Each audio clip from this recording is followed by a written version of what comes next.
Hi guys. So we left off in chapter 31.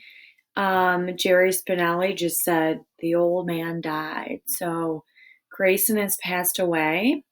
Um, do we find out how he died? How Maniac's doing? I know that just kind of came out of nowhere. Chapter 32. Most mornings, Grayson would be the first one out of bed.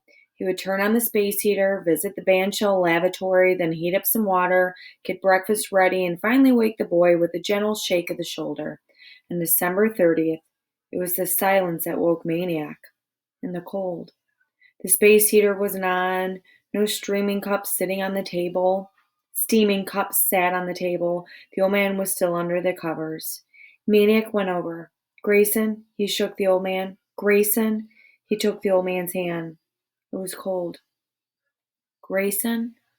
He didn't run to the superintendent's office. He didn't run to the nearest house. He knew. He held the cold, limp hand that had thrown the pitch that had struck out Willie Mays, that had betrayed the old man's stoic ways by giving him a squeeze. He began talking to the old man about places he'd been on the road, about places the two of them might have gone to, about everything. Then he began to read aloud. He read aloud all the books the old man had learned to read, and he finished with the old man's favorite, Mike Mulligan's steam shovel. When he looked out the window, it was night. He dragged his chest protectors alongside the old man's mat and lay down, and only then, when he closed his eyes, did he cry. The funeral, such as it was, took place on the third day of the new year. Maniac had at last gone to tell someone, the zookeeper, and from then on, he pretty much stayed out of the way. Grayson came to the cemetery in a wooden box. The pallbearers were unknown to Maniac. They were members of the town's trash collecting corps, and they huffed and bent to lay the box over the hole. They smelled vaguely of pine and rotten fruit. Maniac was the only mourner. He had thought the park superintendent might show, or the attendant at the Y locker room, or maybe the lady who ran the park food stand in summer. None of them. Only Maniac and the man from the funeral home and the six pallbearers and two men off the side, smoking cigarettes and leaning on a little hole-digging tractor that made Maniac think of something. He smiled inwardly.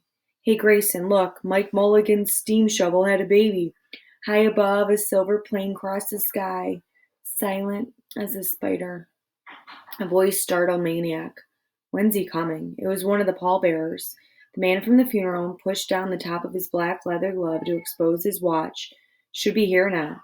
Should have been here 5 minutes ago. How long are we going to wait? The funeral man shrugged. All but one of the pallbearers lit up cigarettes. Maniac wished he hadn't come. This event had nothing to do with the man who once lived in the body in the wooden box. I'm freezing my kachangas off, a pallbearer announced. Me too, said another. Hey, call one of the grave diggers. We ain't wait all day to fill in that hole. Everyone looked on the man in the long black coat. He looked again at his watch. Traffic, probably. The minister, thought Maniac. That's who we're waiting for. Pallbearer walked over to the funeral man. We hauled the stuff here. Ain't that enough? They only give us an hour. Another pallbearer chimed in. Let's go get some donuts. Hot coffee, baby. Loud clanks. A grave digger was striking the baby steam shovel with a spade. The funeral man sighed. He pulled out his own cigarette, lit it from the glowing tip of the pallbearers. Give it 2 more minutes, then we'll see. Maniac waited for one of those minutes, searching the horizon for signs of a minister. Whatever was going to happen at the end of the next minute, he didn't want to see it. So he ran. Hey, kid, they yelled. Yo, kid. But he was running. He was running. Very sad on how Grayson's funeral went. Not a lot of respect. People just wanted to get their job over with. And it really obviously upset Maniac because he knew him a lot deeper than what they did. So if you notice at the end of part 1, he left the Beals.